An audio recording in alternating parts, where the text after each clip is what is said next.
ಎಲ್ಲರಿಗೂ ಕರ್ನಾಟಕ ಪರೀಕ್ಷಾ ಪ್ರಾಧಿಕಾರದ ವತಿಯಿಂದ ನಮಸ್ಕಾರಗಳು. ತಮಗೆಲ್ಲ ಗೊತ್ತಿರುವಂತೆ ನಾವು ಕಂಬೈನ್ಡ್ ಸೀಟ್ ಅಲಾಟ್ಮೆಂಟ್ ಮಾಡುವಂಥದ್ದು. ಆದರೆ ಕಾರಣಾಂತರದಿಂದ ಮೆಡಿಕಲ್ಲು, ಡೆಂಟಲ್ಲು, ಬೇರೆ ಎಲ್ಲ ಕೋರ್ಸಿಗೆ ನಾವು ಕಂಬೈನ್ಡ್ ಸೀಟ್ ಅಲಾಟ್ಮೆಂಟ್ ಮಾಡಿದರೂ ಸಹ ಬೇರೆ ಎಲ್ಲ ಕೋರ್ಸಿಗೆ 3ನೇ ಸುತ್ತಿನ ಕೌನ್ಸಿಲಿಂಗ್ ಮುಕ್ತಾಯ ಆಗಿದೆ. ಮೆಡಿಕಲ್ಲು ಮತ್ತು ಡೆಂಟಲ್ಲಿಗೆ ಸಂಬಂಧಪಟ್ಟಂತೆ ನಾವು 2ನೇ ಸುತ್ತಿನ ತಾತ್ಕಾಲಿಕ ಫಲಿತಾಂಶವನ್ನು ನಾವು ಪ್ರಕಟ ಮಾಡಿದ್ವಿ. ತಮಗೆಲ್ಲ ಗೊತ್ತಿರುವಂತೆ ಮೊದಲ 2ನೇ ಸುತ್ತಿನಲ್ಲಿ ಕಂಬೈನ್ಡ್ ಸೀಟ್ ಅಲಾಟ್ಮೆಂಟ್ ಮಾಡಿ ಮೆಡಿಕಲ್ ಡೆಂಟಲನ್ನು ಸೈಡಿಗೆ ತೆಗೆದಿಟ್ವಿ, ಬೇರೆ ಎಲ್ಲ ಅಡ್ಮಿಷನ್ಸ್ ಮಾಡಿದ್ವಿ. ಮೀನ್ವೈಲ್ ಏನಾಯಿತು, ನಮಗೆ ಸರ್ಕಾರಿ ಕಾಲೇಜುಗಳು ಒಂದು 400 ಸೀಟ್ ಜಾಸ್ತಿ ಬಂದಿದ್ದರಿಂದ ತಮಗೆ ಮತ್ತೊಮ್ಮೆ ರಿಅರೇಂಜ್ ಮಾಡಲಿಕ್ಕೆ ಅವಕಾಶ ಕೊಟ್ವಿ. ಜೊತೆಗೆ ಉಳಿದಂಥ ಎಲ್ಲ ಕೋರ್ಸ್ಗಳನ್ನ ಸೀಟ್ ಹಾಕಿ ನಾವು 3ನೇ ಸುತ್ತಿನ ಕಂಬೈನ್ಡ್ ಸೀಟ್ ಅಲಾಟ್ಮೆಂಟ್ ಮಾಡಿದ್ವಿ. ಮತ್ತು ನಾವು ಈ ನಮ್ಮ ಮೆಡಿಕಲ್ ಆ್ಯಂಡ್ ಡೆಂಟಲನ್ನು ನಾವು ಸೈಡಿಗೆ ತೆಗೆದಿಟ್ವಿ. ನಂತರ ಮತ್ತೆ 10-11ನೇ ತಾರೀಕು ಇನ್ನೊಂದಷ್ಟು ಪ್ರೈವೇಟ್ ಕಾಲೇಜ್ಗಳಲ್ಲಿ ಸಹ ಸೀಟ್ ಮ್ಯಾಟ್ರಿಕ್ಸ್ ಇನ್ಕ್ರೀಸ್ ಆಯಿತು. ಮತ್ತೆ ನಿಮಗೆ ರಿಅರೇಂಜ್ ಮಾಡೋದಕ್ಕೆ ನಾವು ಅವಕಾಶವನ್ನು ಕೊಟ್ಟು ಅಂತಿಮವಾಗಿ 2ನೇ ಸುತ್ತಿನ UG ನೀಟ್ ಫಲಿತಾಂಶವನ್ನು ನಾವು ತಾತ್ಕಾಲಿಕವಾಗಿ ಪ್ರಕಟ ಮಾಡಿ ತಮಗೆ ಯಾವುದಾದ್ರೂ ಆಕ್ಷೇಪಣೆಗಳಿತ್ತು ಅಂತಂದರೆ ಸಲ್ಲಿಸಿ ಅಂತ ನಾವು ಹೇಳಿದ್ವಿ. 21ನೇ ತಾರೀಕು 5:30 ತನಕ ಕಳಿಸೋದಕ್ಕೆ ಹೇಳಿದ್ವಿ. ಯಾವುದೇ ನಮಗೆ ಮೇಜರ್ ಅಂತ ಯಾವುದೇ ಆಕ್ಷೇಪಣೆಗಳು ಬಂದಿಲ್ಲ. ನಾವು ಯಾಕೆ ಕ್ವಿಟ್ ಆಪ್ಷನ್ನು ತಕ್ಷಣ ಕೊಡಲಿಲ್ಲ ಅಂತಂದರೆ ಅಕಸ್ಮಾತ್ ಏನಾದರೂ ತಾಂತ್ರಿಕವಾಗಿ ನಮ್ಮಿಂದ ಏನಾದರೂ ಮಿಸ್ಟೇಕ್ ಆಗಿದ್ದರೆ ಸರಿ ಮಾಡ್ಕೊಳ್ಳುವಂಥದ್ದಕ್ಕೊಂದು ಅವಕಾಶ ಇರಲಿ ಅಂತ. ಎನಿವೇ ನಮಗೆ ಯಾವುದೇ ಮೇಜರ್ ಅಬ್ಜೆಕ್ಷನ್ಸ್ ಏನೂ ನಮಗೆ ಬಂದಿಲ್ಲ. ಹಾಗಾಗಿ 22/9/2025 ಪೂರ್ತಿ ದಿವಸ ನಾವು ನಿಮಗೆ ಕ್ವಿಟ್ ಆಪ್ಷನನ್ನು ಕೊಡ್ತಾಯಿದ್ದೀವಿ. ಯಾರಿಗೆ ಕ್ವಿಟ್ ಆಪ್ಷನ್ಸ್ ಇದೆ? ಈ ಉದಾಹರಣೆಗೆ ಸುಮ್ಮನೆ ಅವರೇ ಹಾಕಿಬಿಟ್ಟು ಎಲ್ಲೂ ಏನೂ ಸೀಟ್ ಸಿಕ್ಕಿಲ್ಲ ಅಂತಂದ್ರು ನಾವು ಹೋಗ್ಬಿಡ್ಬೋದಾ ಫ್ರೀಯಾಗಿ ಹೊರಗಡೆ ಅನ್ನೋ. ನಾನೀಗಾಗಲೇ ತಮಗೆ ಈ ಹಿಂದಿನ ಅನೇಕ ವಿಡಿಯೋಗಳಲ್ಲಿ ನಮ್ಮ ನೋಟಿಫಿಕೇಷನ್ಗಳಲ್ಲಿ ನಾವು ಸ್ಪಷ್ಟೀಕರಣವನ್ನು ತಮಗೆ ನೀಡಿದ್ದೀವಿ. ತಮಗೆಲ್ಲ ಗೊತ್ತಿರುವಂತೆ MCC ಅವರು ಈಗ 2ನೇ ಸುತ್ತಿನ ನೀಟ್ ಫಲಿತಾಂಶವನ್ನು ಪ್ರಕಟ ಮಾಡಿದ್ದಾರೆ. 2ನೇ ಸುತ್ತಿಂದು ಅವರು ತಾತ್ಕಾಲಿಕ ಬಿಟ್ಟರು ಮತ್ತು ಫೈನಲ್ ಸಹ ಕೊಟ್ಟು ಈಗಾಗಲೇ ಅಡ್ಮಿಷನ್ ನಡೀತಾ ಇದೆ, ತಮಗೆಲ್ಲ ಗೊತ್ತಿದೆ. MCCಯ 2ನೇ ಸುತ್ತಿನ ಫಲಿತಾಂಶದಲ್ಲಿ ಇರುವಂತಹ ವಿದ್ಯಾರ್ಥಿಗಳು ಕರ್ನಾಟಕ ಪರೀಕ್ಷಾ ಪ್ರಾಧಿಕಾರದ 2ನೇ ಸುತ್ತಿನ ಫಲಿತಾಂಶದಲ್ಲಿರುವಂತಹ ವಿದ್ಯಾರ್ಥಿಗಳನ್ನು ನಾವು ಹೋಲಿಕೆ ಮಾಡಿ ನೋಡಿದರೆ 774 ವಿದ್ಯಾರ್ಥಿಗಳು ನಮ್ಮಲ್ಲೂ ಸೀಟ್ ತಗೊಂಡಿದ್ದಾರೆ, MCCಯಲ್ಲೂ ಸೀಟ್ ತಗೊಂಡಿದ್ದಾರೆ. 774 ವಿದ್ಯಾರ್ಥಿಗಳು, ಅದು ಸಣ್ಣ ನಂಬರು. ಫಸ್ಟ್ ರೌಂಡಲ್ಲಿ ಅಡ್ಮಿಷನ್ ಸಹ ಆಗಿರೋರು ಇದ್ದಾರೆ. ಬಟ್ ಬಹುತೇಕ 774 ವಿದ್ಯಾರ್ಥಿಗಳು ಎರಡೂ ಕಡೆ ಇದ್ದಾರೆ. ತಾವು ಕೆಲವರಿಗೆ ಕ್ಲಾರಿಟಿ ಇತ್ತು MCC ಸಿಕ್ತಿದ್ದಂಗೆ, ಬಟ್ ಸ್ಟಿಲ್ ಕೆಲವು ಪೇರೆಂಟ್ಸು ಇಲ್ಲ KE ಅವ್ರು ಪಬ್ಲಿಷ್ ಮಾಡಲಿ, ನಂತರ ನಾವು ಡಿಸೈಡ್ ಮಾಡ್ತೀವಿ ಅಲ್ಲಿ ಹೋಗ್ಬೇಕಾ ಇಲ್ಲಿ ಹೋಗ್ಬೇಕಾ ಅನ್ನುವಂಥ ತಮ್ಮ ತೀರ್ಮಾನ ಆಗಿತ್ತು. ಅವರಿಗೋಸ್ಕರ ಈಗ ನಾವು ಫ್ರೀ ಎಕ್ಸಿಟ್ ಆಪ್ಷನನ್ನು ಎನೇಬಲ್ ಮಾಡಿದ್ದೀವಿ. ಯಾರು 774 ವಿದ್ಯಾರ್ಥಿಗಳು MCCನಲ್ಲಿ ಮತ್ತು ನಮ್ಮಲ್ಲಿ ಸಿಕ್ಕಿರುವಂಥವ್ರು ಇದ್ದೀರಾ, ಒಂದು ವೇಳೆ ಸೇಮ್ ಕಾಲೇಜು ಸಿಕ್ಕಿತ್ತು ಅಂತಂದರೆ ದಯಮಾಡಿ ತಾವು MCCನಲ್ಲಿ ಹೋಗಿ ಅಂತ ನಾನು ತಮಗೆ ರಿಕ್ವೆಸ್ಟ್ ಮಾಡ್ತೀನಿ. ಸೇಮ್ ಕಾಲೇಜ್ ಸೇಮ್ ಫೀಸ್ ಎಲ್ಲ ಇತ್ತು ಅಂತಂದರೆ. ಇಲ್ಲ ಅಂತಂದರೆ ತಾವು ಡಿಸೈಡ್ ಮಾಡಿ, ತಾವು ಪೇರೆಂಟ್ಸ್ ಜೊತೆ ಕೂತ್ಕೊಂಡು ತಮಗೆ ಯಾವುದು ಅನುಕೂಲ, ನನಗೇನು ತಾವು ಈಗಾಗಲೇ ಡಿಸೈಡ್ ಮಾಡಿಬಿಟ್ಟಿದ್ದೀರಾ ಎಲ್ಲಿ ಹೋಗಬೇಕು ಅಂತ ಅನ್ನುವಂಥದ್ದನ್ನು ತಾವು ಖಂಡಿತ ಒಂದು ಸೂಕ್ತ ನಿರ್ಧಾರವನ್ನು ತೆಗೆದುಕೊಂಡು ಒಂದು ವೇಳೆ MCCನಲ್ಲಿ ಅಡ್ಮಿಷನ್ ಆಗೋದಿತ್ತು ಅಂತಂದರೆ ತಾವು ಫ್ರೀಯಾಗಿ ಎಕ್ಸಿಟ್ ಆಗುವಂಥದ್ದಕ್ಕೆ ನಾವು ಆಪ್ಷನ್ ಎನೇಬಲ್ ಮಾಡಿದ್ದೀವಿ. ಎಲ್ಲರಿಗೆ ಎನೇಬಲ್ ಮಾಡಿಲ್ಲ. ಈ 774 ಜನ ತಾವು ಲಾಗಿನ್ ಆಗಿ ರಿಜಿಸ್ಟ್ರೇಷನ್ ನಂಬರ್ ಹಾಕಿದ್ರೆ ಅಷ್ಟೇ ತಾವೇ ಫ್ರೀಯಾಗಿ ಎಕ್ಸಿಟ್ ಆಗಲಿಕ್ಕೆ ಅವಕಾಶ ಇರುತ್ತೆ. ಇಲ್ಲಿ ಕೆಲವರಿಗೆ ಸ್ವಲ್ಪ ಸಣ್ಣ ಗೊಂದಲ ಇದೆ, ಅದು ಕ್ಲಾರಿಫೈ ಮಾಡ್ತೀನಿ. ಏನು ಅಂತಂದರೆ ಫಸ್ಟು ರೌಂಡಲ್ಲಿ ಚಾಯ್ಸ್ 2 ಹಾಕಿ 12 ಲಕ್ಷ ರೂಪಾಯಿ ನೀವು ನಮಗೆ ಡೆಪಾಸಿಟನ್ನು ಕಟ್ಟಿ ಪಾರ್ಟಿಸಿಪೇಟ್ ಮಾಡಿದ್ರಿ. ಈಗ ನಿಮಗೆ MCCನಲ್ಲಿ ಸಹ ಸಿಕ್ಕಿದೆ. 12 ಲಕ್ಷ ತುಂಬ ದೊಡ್ಡ ಅಮೌಂಟ್ ಇದೆ. ಈಗ ನಿಮಗೆ ಅಯ್ಯೋ ನಾವೀಗ ಏನಾದ್ರೂ ಇಲ್ಲಿಂದ ಎಕ್ಸಿಟ್ ಆಗಿಬಿಟ್ಟು MCCಗೆ ಅಡ್ಮಿಷನ್ 25ನೇ ತಾರೀಕೇನೆ ಲಾಸ್ಟ್ ಡೇಟ್ ಇದೆ, ಅಲ್ಲಿಗೆ ಹೋಗೋದಾದರೆ ಎಗೇನಲ್ಲಿ ನಾವು ಗಿಮ್ಡ್ ಸಿಕ್ಕಿತ್ತು ಅಂತಂದರೆ ಮತ್ತೆ ಒಂದು 20 ಲಕ್ಷ 25 ಲಕ್ಷದಷ್ಟು ಕಟ್ಟಬೇಕು. ಅದು ಅಷ್ಟೊಂದು ಎಲ್ಲಿ ದುಡ್ಡು ತರಕ್ಕೆ ಹೋಗೋದು, KE ಅವ್ರು ಯಾವಾಗ ಕೊಡ್ತಾರೋ ಅನ್ನುವಂಥದ್ದು ಗೊಂದಲ ಇದೆ. ನಾನು ನಿಮಗೆ ಆಶ್ವಾಸನೆ ಕೊಡ್ತೀನಿ, ತಾವು ಏನು 22ನೇ ತಾರೀಕು ನಾವು 4 ಗಂಟೆ ತನಕ ಎಕ್ಸಿಟ್ ಆಪ್ಷನನ್ನು ಕೊಟ್ಟಿದ್ದೀವಿ. ಯಾರಾದರೂ ಮೊದಲ ಸುತ್ತಿನಲ್ಲಿ ಹಣ ಕಟ್ಟಿ ನಮ್ಮಲ್ಲಿ ಭಾಗವಹಿಸಿರುವಂಥವ್ರು ಇತ್ತು ಅಂತಂದರೆ ನಾನು ನಿಮಗೆ 23ನೇ ತಾರೀಕು ಸಂಜೆ ಒಳಗಡೆನೇ ತಮ್ಮ ಅಕೌಂಟಿಗೆ, ಇಲ್ಲ ಮ್ಯಾಕ್ಸಿಮಮ್ ಅಂತಂದರೆ 24ನೇ ತಾರೀಕು ಬೆಳಿಗ್ಗೆ ಫಸ್ಟ್ ಅವರಲ್ಲಿ ತಮ್ಮ ಅಕೌಂಟಿಗೆ ನೀವು ನಮಗೆ ಕಾಶ್ ಆ್ಯಂಡ್ ಡೆಪಾಸಿಟ್ ಏನು ಕಟ್ಟಿದರೆ ಅದು ವಾಪಸ್ ಬರುವಂಥದ್ದಕ್ಕೆ, ದೊಡ್ಡ ಅಮೌಂಟ್ ಏನಿದೆ ಅವರಿಗೆ ವಾಪಸ್ ಬರುವಂತಹ ವ್ಯವಸ್ಥೆಯನ್ನು ನಾನು ಮಾಡ್ತೀನಿ. ಹಾಗಾಗಿ ಆ ಹಣಕ್ಕೋಸ್ಕರ ಏನಾದರೂ ತಾವು ಇಲ್ಲಿ ಉಳಿಯೋದಿದ್ದರೆ ಬೇಡ, ನಾನು ಹಣ ಕೊಡ್ತೀನಿ. ತಾವೇನಾದರೂ ಅಲ್ಲಿ ಸಿಕ್ಕಿರೋ ಚೆನ್ನಾಗಿದ್ದು ಹೋಗಬೇಕು ಅಂತಿದ್ದರೆ ತಾವು ದಯಮಾಡಿ ನಮ್ಮಿಂದ ಫ್ರೀ ಎಕ್ಸಿಟ್ ಆಗಿ ಅಂತ ನಾನು ವಿನಂತಿಯನ್ನು ಮಾಡಿಕೊಳ್ತೀನಿ. ಇನ್ನೊಂದು ಕೆಟಗರಿಯವರಿದ್ದಾರೆ, ಯಾರು ಅಂತಂದರೆ ಮೊದಲ ಸುತ್ತಿನಲ್ಲಿ ನಮ್ಮಲ್ಲಿ ಚಾಯ್ಸ್ 1 ಹಾಕಿ ಅಡ್ಮಿಷನ್ ಆಗಿದ್ದೀರಾ, ಬಟ್ ನಿಮಗೆ ಆನ್ಲೈನಲ್ಲಿ ಫ್ರೀ ಎಕ್ಸಿಟ್ ಆಗೋದಕ್ಕಾಗಲ್ಲ. ತಮಗೂ ಗೊತ್ತಿದೆ, ತಾವು ಕಾಲೇಜಲ್ಲೆಲ್ಲ ಡಾಕ್ಯುಮೆಂಟನ್ನು ಕೊಟ್ಟಿದ್ದೀರಾ, ಆಯಿತಾ.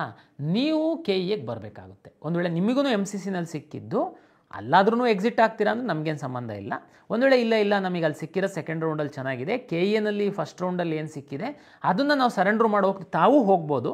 ತಾವು ಮಾತ್ರ KEAಗೆ ಬಂದು ತಾವು ಕ್ಯಾನ್ಸಲೇಷನ್ ಆರ್ಡ್ರನ್ನು ತೆಗೆದುಕೊಂಡು ತಾವು ಹೋಗಬೇಕಾಗುತ್ತೆ. ಯಾಕೆಂದರೆ ಒಂದು ನೀವು 10,000 ಇದು ಹಣ ಕಟ್ಟಬೇಕಾಗುತ್ತೆ. ಫಸ್ಟ್ ರೌಂಡಲ್ಲಿ ಅಡ್ಮಿಷನ್ ಆಗಿರೋರಿಗೆ ಹೇಳ್ತಿದ್ದೀನಿ ನಾನು. ಆಮೇಲೆ ನಿಮಗೆ ಕಾಲೇಜಲ್ಲಿ ಡಾಕ್ಯುಮೆಂಟ್ ನಿಮಗೆ ಕೊಡಬೇಕು ಅಂತಂದರೆ ನಿಮಗೆ ಕ್ಯಾನ್ಸಲೇಷನ್ ಆರ್ಡ್ರು ಬೇಕಾಗುತ್ತೆ. ಅದು ಕ್ಯಾನ್ಸಲೇಷನ್ ಆರ್ಡ್ರು ಆನ್ಲೈನಲ್ಲಿ ಇಲ್ಲ, ಕ್ವಿಟ್ ಆಪ್ಷನ್ ಇದ್ದವರಿಗೆ. ಹಾಗಾಗಿ ಅಡ್ಮಿಷನ್ ಆಗಿರೋ ಮಕ್ಕಳು ದಯಮಾಡಿ ಯಾರಾದರೂ ಹೋಗೋರಿದ್ದರೆ, ನಂಬರ್ ತುಂಬ ಕಡಿಮೆ ಇದೆ, ಸ್ಟಿಲ್ ಯಾರಾದರೂ ಹೋಗೋರಿದ್ದರೆ ತಾವು KEAಗೆ ಬನ್ನಿ, ತಮಗೆ ತಕ್ಷಣ ಕ್ಯಾನ್ಸಲೇಷನ್ ಮಾಡಿ ಕ್ಯಾನ್ಸಲೇಷನ್ ಆರ್ಡ್ರ್ ಕೊಡ್ತೀವಿ, ತಗೊಂಡೋಗಿ ಕಾಲೇಜಿಗೆ ಕೊಟ್ಟು ತಾವು ಡಾಕ್ಯುಮೆಂಟನ್ನು ತಗೊಂಡು ತಾವು ಹೋಗಬಹುದು. ಓಕೆ, ಇವತ್ತು 22/9/2025 ಸಂಜೆ ತನಕ ನಾವೇನು ಕ್ವಿಟ್ ಆಪ್ಷನ್ ಕೊಟ್ಟಿದ್ದೀವಿ, ಕಾಲೇಜಲ್ಲಿದ್ದವರಿಗೆ ಬೇಕಾದರೆ ಬಂದು ಕ್ಯಾನ್ಸಲೇಷನ್ ಮಾಡ್ಕೊಳ್ಳೋದಕ್ಕೆ ಅಂತೇಳಿ ನಾವೇನು ಹೇಳಿದ್ದೀವಿ, ಮೆಡಿಕಲ್ಲು ಡೆಂಟಲ್ಲು ಇವ್ರುಗಳು ಸಿಕ್ಕಿರೋರಿಗೆ ಮಾತ್ರ ನಾನು ಹೇಳ್ತಿರೋದು MCCನಲ್ಲಿ. ಈ ಸೀಟ್ಗಳನ್ನು ನಾವು ಇದೇ ಸುತ್ತಿನಲ್ಲಿ ತೆಗೆದುಕೊಂಡು ನಾವು ಇನ್ನೊಂದು ಸರಿ ರೀರನ್ ಮಾಡಿ ನಿಮಗೆ ರಿಸಲ್ಟನ್ನು ಕೊಡ್ತೀವಿ. ಅದು ನಮ್ಮ ಉದ್ದೇಶ. ಈಗ ನಮಗೆ ಸಾಕಷ್ಟು ಸಮಯ ಇದೆ, ಹಾಗಾಗಿ ತೊಂದರೆ ಇಲ್ಲ. ಈಗ ನಾವು MCCಗೆ ಹೋಗೋರನ್ನ ಕಳಿಸ್ಕೊಟ್ಬಿಡ್ತು ಅಂತಂದರೆ ನಮಗೆ ಅಡ್ಮಿಷನ್ನಿಗೆ 30ನೇ ತಾರೀಕಿನ ತನಕ ಸಮಯ ಇರುತ್ತೆ. ಹಾಗಾಗಿ ಏನು ಚಿಂತೆ ಮಾಡೋದು ಬೇಕಾಗಿಲ್ಲ. ಬಟ್ ಆದರೆ ಇವತ್ತು 4 ಗಂಟೆ ತನಕ ಇರುವಂಥ ಸಮಯನ ಸದುಪಯೋಗ ಪಡಿಸ್ಕೊಳ್ಳಿ. ನಾವೆಲ್ಲರಿಗೂ ವಾಟ್ಸಪ್ SMS ಸಹ ಕಳಿಸ್ತಾ ಇದ್ದೀವಿ. ಕೊನೆಗೆ ನೀವಿಲ್ಲ 4 ಗಂಟೆ ಸಾಕಾಗಲಿಲ್ಲ, ನಾನು ಇನ್ನೂ ವಿಚಾರ ಮಾಡೋದಕ್ಕೆ ಏನೂ ಇಲ್ಲ. ಆಗಲೇ 4 ದಿನ MCC ಅವ್ರದ್ದು ರಿಸಲ್ಟ್ ಬಂದಾಗಿದೆ. ನಮ್ಮದು ಪ್ರಾವಿಷನಲ್ ಲಿಸ್ಟು ಬಂದಿರುವಂಥದ್ದು ಈಗಾಗಲೇ 2 ದಿನ ಆಗಿದೆ. 5 ನಿಮಿಷದ ಕೆಲಸ ಇದೆ. ದಯಮಾಡಿ ಹೋಗೋರಿತ್ತು ಅಂತಂದರೆ ಕ್ವಿಟ್ ಮಾಡಿ ತಾವಿಲ್ಲಿಂದ ಹೋಗಬಹುದು. ಇದು ನಮ್ಮ ವಿನಂತಿ.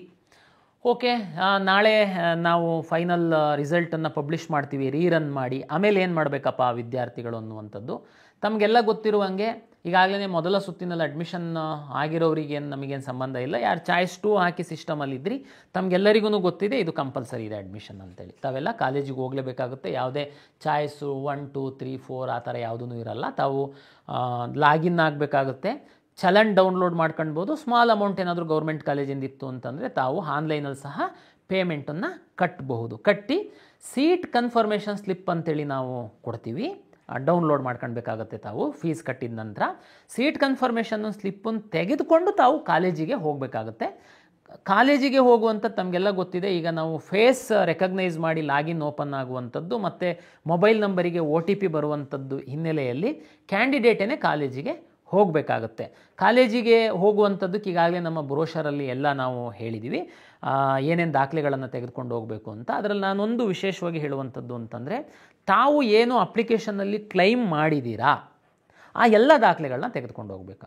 ವಿಶೇಷವಾಗಿ ಕ್ಲೈಮ್ ಮಾಡಿರೋದು ಅಂದರೆ ತಮಗೆಲ್ಲ ಗೊತ್ತಿದೆ, ರಿಸರ್ವೇಷನ್ಗೆ ಸಂಬಂಧಪಟ್ಟಂತೆ ಏನೆಲ್ಲ ದಾಖಲೆಗಳನ್ನ ತಾವು ಕ್ಲೈಮ್ ಮಾಡಿದ್ದೀರಾ ಆ ಮೂಲ ದಾಖಲೆಗಳನ್ನು ತಾವು ಕಾಲೇಜಿಗೆ ತೆಗೆದುಕೊಂಡು ಹೋಗಬೇಕಾಗುತ್ತೆ. ನಾವು ಈ ಸರಿ ಕಾಲೇಜಲ್ಲಿ ಚೆಕ್ ಮಾಡಿ ಆನ್ಲೈನಲ್ಲಿ ಎಸ್ ಅಂತಂದ ಮೇಲೆ ಮಾತ್ರ ನಿಮ್ಮದಲ್ಲಿ ಅಡ್ಮಿಷನ್ ಆರ್ಡರ್ ಡೌನ್ಲೋಡ್ ಆಗುವಂಥದ್ದು. ಹಾಗಾಗಿ ದಯಮಾಡಿ ಎಲ್ಲ ಮೂಲ ದಾಖಲೆಗಳನ್ನ ಕಾಲೇಜಿಗೆ ತೆಗೆದುಕೊಂಡು ಹೋಗಬೇಕು. ಇನ್ನೊಂದು, ಸಾಕಷ್ಟು ಪ್ರೈವೇಟು ಕಾಲೇಜ್ಗಳಲ್ಲಿ ಗೌರ್ಮೆಂಟ್ ಸೀಟನ್ನು ತೆಗೆದುಕೊಳ್ಳುವಂತಹ ವಿದ್ಯಾರ್ಥಿಗಳಿಗೆ ನಾವು ಈ ಬಾರಿ ಒಂದು ಅನುಕೂಲವನ್ನು ಮಾಡಿಕೊಟ್ಟಿದ್ವಿ.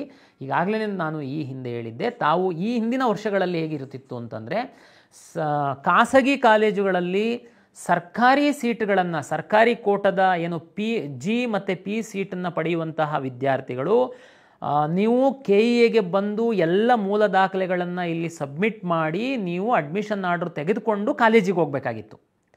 ಅದು ತುಂಬ ಕಷ್ಟ ಆಗ್ತಾಯಿತ್ತು ವಿದ್ಯಾರ್ಥಿಗಳಿಗೆ. ಅದಕ್ಕೆ ನಾವು ಕಾಲೇಜವರಿಗೆ ಸೂಕ್ತ ತರಬೇತಿಯನ್ನು ಕೊಟ್ಟು ನೀವುಗಳು ಆನ್ಲೈನಲ್ಲಿ ಫೀಸ್ ಕಟ್ಟಿ ಸೀಟ್ ಕನ್ಫರ್ಮೇಷನ್ ಸ್ಲಿಪ್ಪನ್ನು ಡೌನ್ಲೋಡ್ ಮಾಡ್ಕೊಂಡು ಖಾಸಗಿ ಕಾಲೇಜಿನಲ್ಲಿ ಪಡೆದಿರುವಂತಹ G ಮತ್ತು P ಸೀಟಿನ ವಿದ್ಯಾರ್ಥಿಗಳೂ ಸಹ ನೇರವಾಗಿ ಕಾಲೇಜಿಗೆ ಹೋಗಿ ಅಡ್ಮಿಷನ್ ಆಗುವಂಥದ್ದಕ್ಕೆ ನಾವು ತಿಳಿಸ್ತಾ ಇದ್ದೀವಿ. ತಾವ್ಯಾರು KEAಗೆ ಬಂದು ಸಮಯ ವ್ಯರ್ಥ ಮಾಡುವಂತಹ ಅಗತ್ಯ ಇರಲ್ಲ. ತಾವು ನೇರವಾಗಿ ಕಾಲೇಜಿಗೆ ಹೋಗಿ ಅಂತನ್ನುವಂಥದ್ದು ನನ್ನ ವಿನಂತಿ. ಇದು 2ನೇ ಸುತ್ತಿನ ಮೆಡಿಕಲ್ ಡೆಂಟಲ್ ಹಾಗೂ 3ನೇ ಸುತ್ತಿನ ಆಯುಷ್ಗೆ ಸಂಬಂಧಪಟ್ಟಂತಹ ಸೀಟುಗಳ ಒಂದು ಹಂಚಿಕೆ, ಅಂತಿಮ ಫಲಿತಾಂಶ ಹಾಗೂ ಅಡ್ಮಿಷನ್ನಿಗೆ ಸಂಬಂಧಪಟ್ಟಂತೆ ನಾನು ವಿವರಿಸಿದ್ದೀನಿ.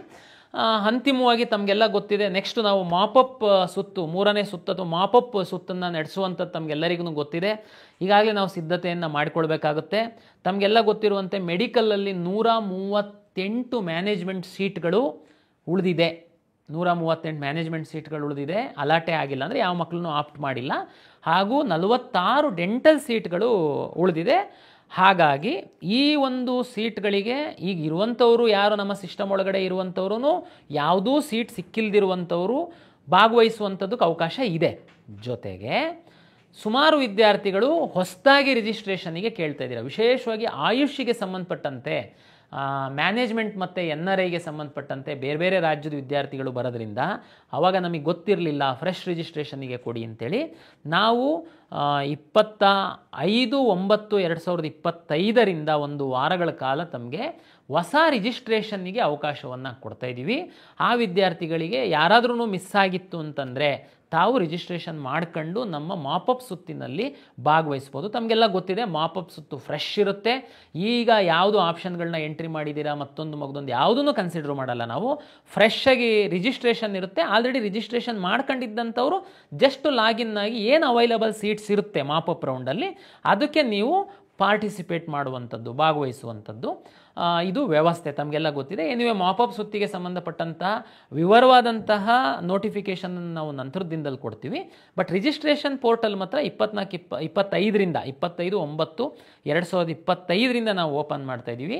ಇಲ್ಲಿವರೆಗೆ ಯಾರು ಹಾಕ್ದಿಲ್ದಿರುವಂಥವ್ರು ತಾವು ರಿಜಿಸ್ಟ್ರೇಷನ್ ಮಾಡ್ಕೊಳ್ಬೋದು ಮಾಪಪ್ ಸುತ್ತಿಗೋಸ್ಕರ ಅಂತಂತ ತಮಗೆ ತಿಳಿಸ್ತೀನಿ. ಇಷ್ಟು ಸಂಕ್ಷಿಪ್ತವಾಗಿ ನಾನು 2ನೇ ಸುತ್ತಿನ ಮೆಡಿಕಲ್, ಡೆಂಟಲ್ ಮತ್ತು ಆಯುಷಿಗೆ ಸಂಬಂಧಪಟ್ಟಂತಹ ಮಾಹಿತಿಯನ್ನು ತಮಗೆ ತಿಳಿಸಿದ್ದೀನಿ.